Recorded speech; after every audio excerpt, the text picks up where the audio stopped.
이제는 좀 편해져도 되는 나이인데 왜 마음은 더 조급해지고 통장 잔고는 자꾸 줄어드는 걸까요?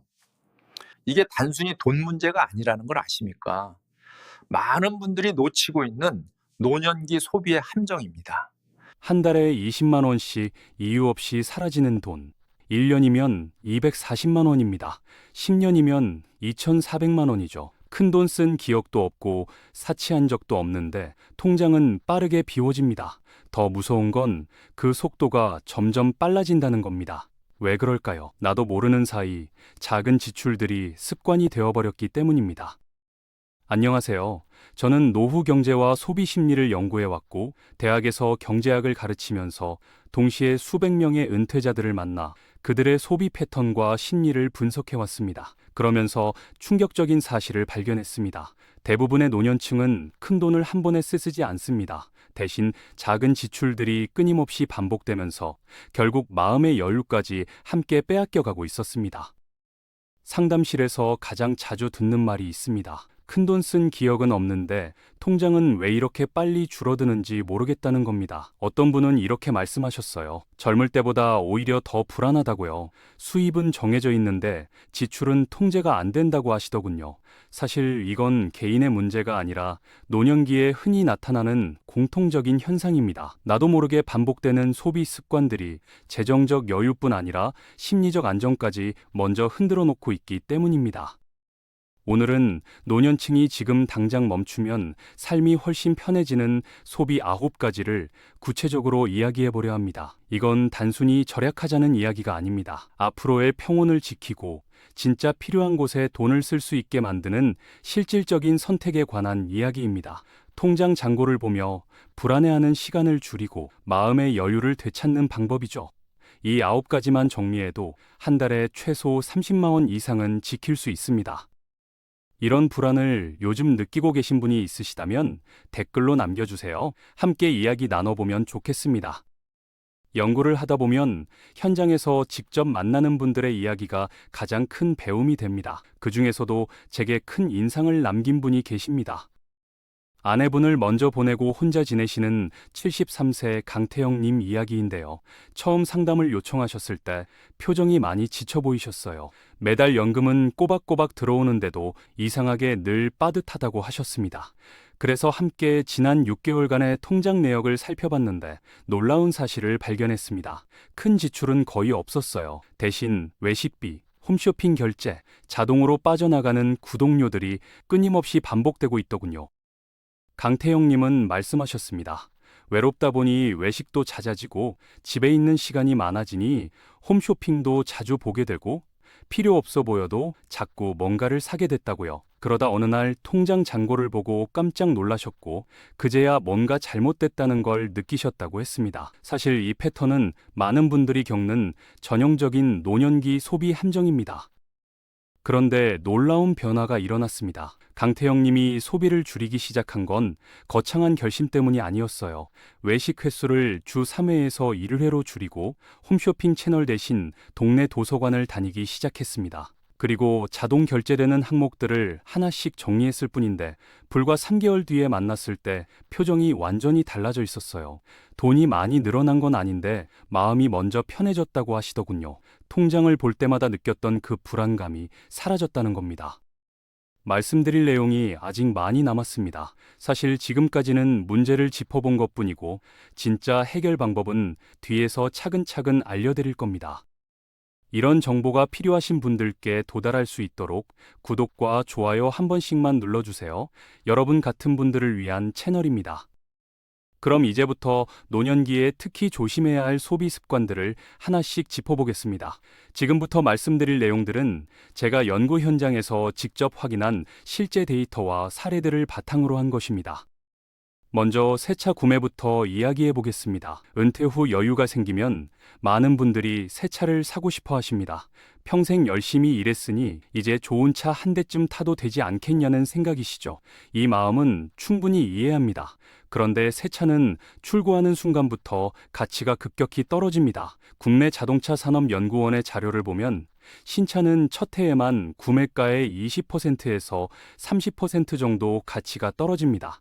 게다가 매달 나가는 보험료, 세금, 유지비까지 생각하면 부담이 만만치 않습니다.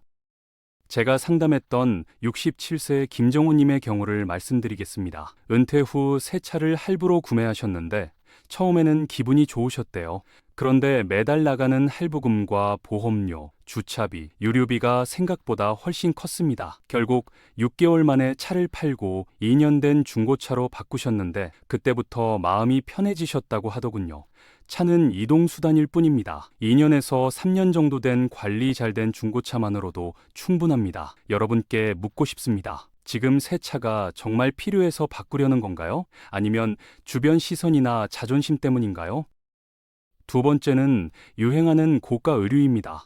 백화점이나 쇼핑몰을 가면 괜히 옷이 사고 싶어지죠. 특히 기분이 좀 우울하거나 무료할 때 더 그렇습니다. 그런데 옷은 많다고 해서 만족도가 비례해서 늘어나지 않습니다. 한국소비자원에서 고령층 소비 패턴을 조사한 결과를 보면 실제로 자주 입는 옷은 전체의 20% 정도에 불과합니다. 나머지 80%는 옷장 속에서 잠자고 있다는 뜻이죠. 70세 박선영님은 옷장을 정리하면서 깨달음을 얻으셨다고 합니다. 택도 떼지 않은 새 옷이 10벌도 넘게 나왔대요. 그중에는 한 번도 입지 않은 채 유행이 지나버린 옷도 많았습니다. 그날 이후로 옷을 살 때 스스로에게 질문한다고 하셨어요. 이 옷을 1년에 몇 번이나 입을까? 내가 정말 편하게 입을 수 있는 옷일까? 이렇게 기준을 정하고 나니 불필요한 지출이 확 줄었다고 합니다. 옷은 기분 전환을 위한 도구가 아닙니다. 자주 입는 몇 벌만 제대로 관리하는 게 훨씬 현명합니다. 세 번째는 사용하지 않는 구독 서비스입니다. 이게 정말 눈에 잘 안 띄는 지출이에요. 매달 자동으로 빠져나가니까 잊어버리기 쉽죠. 한국금융소비자원의 조사를 보면 고령층의 경우 본인이 어떤 구독 서비스에 가입되어 있는지조차 제대로 파악하지 못하는 경우가 많습니다. 한 달에 10,000원씩만 나가도 1년이면 12만 원, 10년이면 120만 원입니다. 65세 이창수님은 제 조언을 듣고 통장 명세서를 꼼꼼히 살펴보셨습니다. 그랬더니 본인도 몰랐던 구독 서비스가 5개나 나왔대요. 3년 전 무료 체험으로 시작했다가 자동으로 유료 전환된 것도 있었고 한두 번 쓰고 그냥 방치한 것도 있었습니다. 전부 정리하니 한 달에 35,000원이 절약됐습니다. 여러분도 한번 확인해 보세요. 이 서비스를 최근 한 달 안에 실제로 사용한 적이 있나요? 없다면 바로 해지하는 게 맞습니다. 네 번째는 최신 전자기기입니다. 스마트폰, 태블릿, 노트북 같은 기기들이 계속 새로 나오니까 바꾸고 싶은 마음이 드는 건 당연합니다. 그런데 새로운 기능이 추가됐다고 해서 여러분의 생활이 그만큼 편해지는 건 아닙니다. 노년층 스마트 기기 사용 패턴을 연구한 결과를 보면 실제로 활용하는 기능은 전체의 30%도 안 됩니다. 전화, 문자, 사진 촬영, 인터넷 검색 정도가 대부분이죠. 72세 정미자님은 최신 스마트폰으로 바꾸고 나서 오히려 불편해지셨다고 합니다. 기능이 너무 많고 복잡해서 적응하는 데만 몇 달이 걸렸대요. 결국 예전 폰에서 쓰던 기능만 겨우 쓰고 계시더군요. 지금 쓰고 계신 기기가 고장나지 않았다면 굳이 바꿀 필요가 없습니다. 새 기기를 사기 전에 먼저 현재 기기의 기능부터 제대로 익혀보세요. 그게 훨씬 경제적이고 실용적입니다. 다섯 번째는 과한 선물입니다. 자녀나 손주들에게 뭐라도 사주고 싶은 마음, 저도 이해합니다. 하지만 사랑은 절대 선물의 가격과 비례하지 않습니다. 가족 관계를 연구한 여러 논문들을 보면 가족 간 만족도는 금전적 지원보다는 정서적 교류와 훨씬 더 강하게 연관되어 있습니다. 함께 밥 먹고 이야기 나누고 관심을 보여주는 것만으로도 충분하다는 뜻이죠. 69세 최영수님은 명절 때마다 자녀들에게 고가의 선물을 사주셨는데 그게 점점 부담이 되셨다고 합니다. 자녀들이 바라는 것도 아닌데 본인 스스로 기준을 높여놓고 그걸 맞추려다 보니 스트레스를 받으셨던 거죠. 어느 날 솔직하게 말씀하셨대요. 이제는 비싼 선물보다 자주 연락하고 가끔 함께 시간을 보내는 걸로 바꾸자고요. 자녀들도 오히려 좋아했다고 합니다. 선물이 여러분을 힘들게 한다면 그건 잘못된 겁니다. 6번째는 불필요한 집 수리와 장식입니다. 나이가 들면 집에 있는 시간이 길어지니까 집을 좀 더 예쁘게 꾸미고 싶어지죠. 하지만 집은 보여주기 위한 공간이 아니라 살기 편해야 하는 공간입니다. 한국보건사회연구원의 고령자 주거 안전 연구를 보면 노년기에는 미관보다 실용성과 안전성이 훨씬 중요한 요소로 나타납니다. 74세 오정남님은 거실을 새로 꾸미는데 수백만 원을 쓰셨는데 나중에 후회하셨다고 합니다. 화려한 인테리어보다 오히려 밝은 조명, 미끄럼 방지 매트, 손잡이 같은 실용적인 개선이 훨씬 더 삶의 질을 높여줬다고 하시더군요. 집을 고칠 때는 이렇게 물어보세요. 이게 생활을 정말 편하게 할까? 아니면 그냥 보기 좋을 뿐일까? 답이 후자라면 다시 생각해보는 게 좋습니다. 7번째는 잦은 외식입니다. 혼자 밥 해먹기 귀찮고 가끔은 밖에서 먹는 게 더 맛있기도 하죠. 하지만 외식이 습관이 되면 금방 부담이 됩니다. 고령층 생활비 지출 패턴을 분석한 연구를 보면 외식비가 예상보다 훨씬 큰 비중을 차지하고 있었습니다. 한 끼에 10,000원이면 한 달에 30만 원, 1년이면 310원입니다.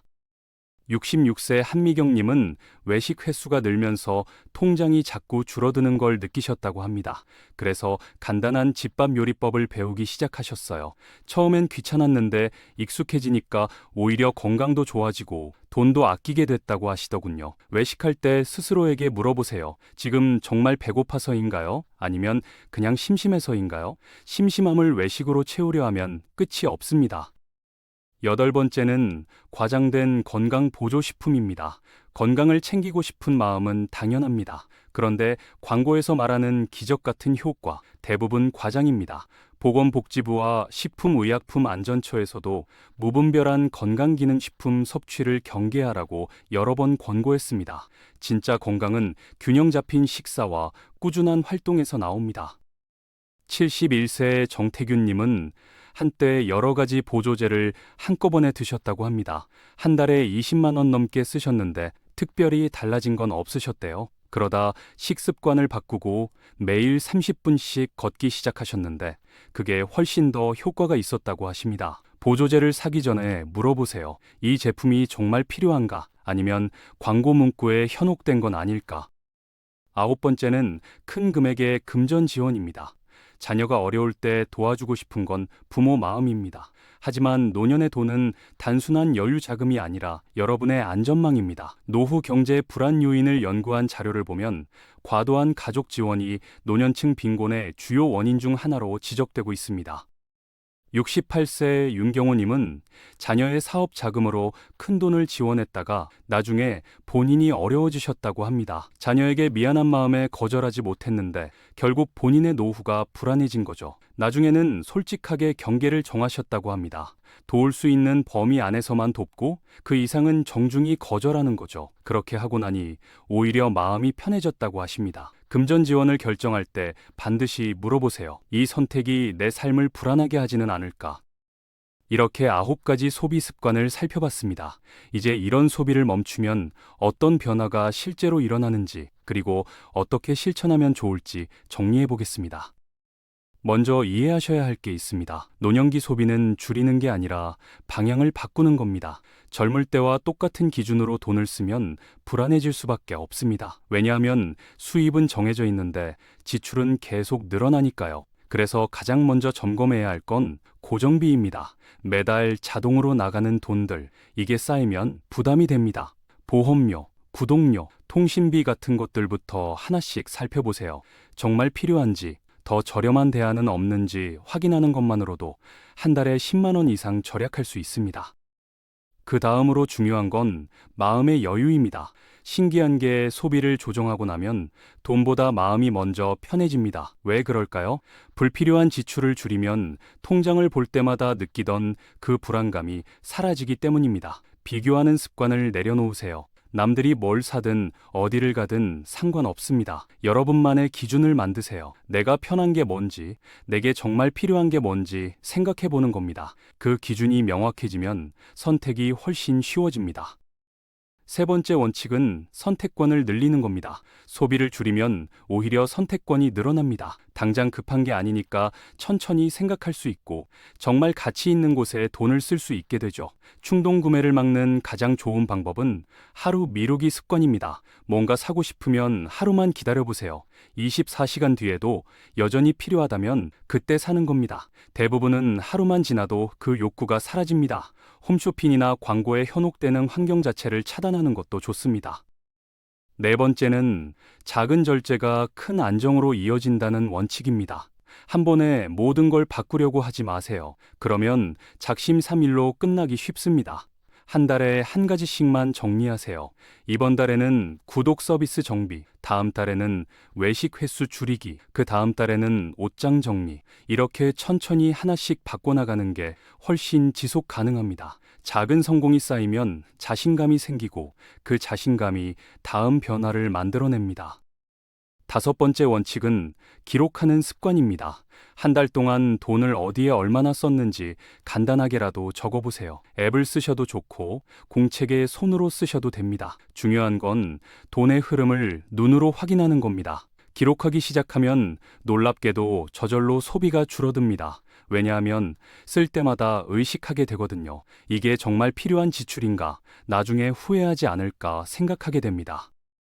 여섯 번째는 여유 자금을 따로 만들어 두는 겁니다. 생활비와 여유 자금을 분리하세요. 생활비는 정해진 범위 안에서만 쓰고 여유 자금은 정말 하고 싶은 일이나 갑작스러운 상황을 위해 남겨두는 겁니다. 이렇게 구분하면 죄책감 없이 쓸 수도 있고 동시에 안전망도 확보할 수 있습니다. 통장을 두 개로 나눠서 관리하면 훨씬 명확해집니다. 일곱 번째는 건강에 투자하는 겁니다. 여기서 말하는 투자는 비싼 보조제를 사는 게 아닙니다. 규칙적인 식사, 적당한 운동, 충분한 수면.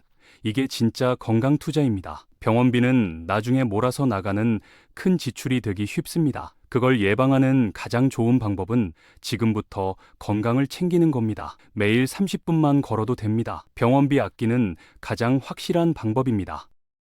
여덟 번째는 사회적 관계를 유지하는 겁니다. 외로움이 소비로 이어지는 경우가 많습니다. 심심하니까 쇼핑하고, 외로우니까 외식하고, 무료하니까 홈쇼핑을 보게 되죠. 그 대신 동네 경로당이나 복지관, 도서관 같은 곳을 이용해 보세요. 돈 안 들이고도 사람들을 만나고 시간을 보낼 수 있습니다. 취미 활동이나 자원봉사도 좋습니다. 관계가 채워지면 소비 욕구가 자연스럽게 줄어듭니다. 아홉 번째는 정보를 계속 업데이트하는 겁니다. 세상은 빠르게 변합니다. 더 좋은 서비스, 더 저렴한 상품, 더 편리한 방법들이 계속 나옵니다. 자녀나 주변 사람들에게 물어보세요. 통신비를 줄일 수 있는 요금제는 없는지, 은행 수수료를 아낄 수 있는 방법은 없는지, 알면 아낄 수 있는 게 생각보다 많습니다. 마지막으로 열 번째 원칙은 스스로에게 관대해지는 겁니다. 완벽하게 할 필요 없습니다. 가끔 실수로 충동 구매를 할 수도 있고 계획보다 더 쓸 수도 있습니다. 그럴 때 자책하지 마세요. 중요한 건 다시 시작하는 겁니다. 한번 넘어졌다고 포기하는 게 아니라 다시 일어나서 계속 가는 거죠. 작은 변화들이 쌓여서 결국 큰 안정을 만듭니다. 이제 오늘 이야기의 핵심을 정리하며 마무리하겠습니다. 오늘 우리는 노년층이 지금 당장 멈추면 좋은 소비 습관 9가지를 구체적으로 살펴봤습니다. 새 차 구매, 고가 의류, 쓰지 않는 구독 서비스, 최신 전자기기, 과한 선물, 불필요한 집 수리, 잦은 외식, 과장된 건강 보조식품, 그리고 감당하기 어려운 금전 지원까지. 이 9가지가 많은 분들의 통장을 비우고 마음을 불안하게 만들고 있었습니다. 여기서 중요한 건 많이 쓰는 게 문제가 아니라는 겁니다. 나에게 맞지 않는 곳에, 불필요한 곳에 돈을 쓰는 게 문제였습니다. 잘못된 상식은 나이가 들어도 예전처럼 써야 한다는 생각이고, 올바른 관리는 지금의 삶에 맞게 소비를 조정하는 겁니다. 기준을 바꾸지 않으면 계속 불안할 수밖에 없습니다. 제대로 관리하지 않으면 어떻게 될까요? 돈은 계속 줄어들고 불안은 커지고 결국 자녀나 주변 사람들에게 의존하게 됩니다. 그러면 자존감까지 떨어지죠. 하지만 방향만 바꿔도 완전히 달라집니다. 통장 잔고가 안정되고 마음의 여유가 생기고 선택권이 늘어납니다. 그러면 진짜 하고 싶은 일에 돈을 쓸 수 있게 됩니다. 여행을 가든 취미 생활을 하든 손주들에게 의미 있는 선물을 하든 말이죠. 오늘 당장 실천할 수 있는 건 딱 하나입니다. 이번 달 고정 지출부터 한 번만 살펴보세요. 통장 명세서를 꺼내서 매달 자동으로 나가는 항목들을 확인해 보는 겁니다. 그 중에 3개월 이상 쓰지 않은 서비스가 있다면 바로 해지하세요. 이것만 해도 한 달에 몇만 원은 절약할 수 있습니다. 작은 변화가 시작입니다. 여러분은 오늘 이야기를 들으시고 어떤 소비부터 바꿔보고 싶으신가요? 댓글로 남겨주세요. 함께 나누면서 서로 응원하면 좋겠습니다. 여러분의 평온한 노후를 진심으로 응원합니다.